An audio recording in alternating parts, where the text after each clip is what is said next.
Sa pagtanggal ng ganitong klase na sakit ay kailangan nating sukitin ito ng flat screw dito sa ilalim para umangat ito at mabaklas natin ito.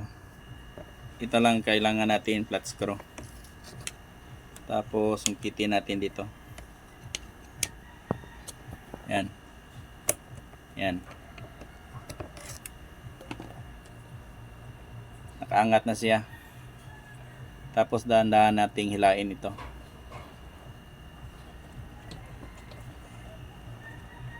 Yan. Itong sakit na ito yung papuntang gas tank.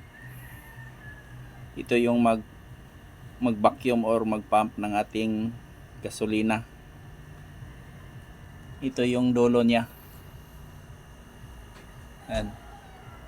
Kabilaan po siya. Para mag-supply dito sa kanyang fuel injector. Yan.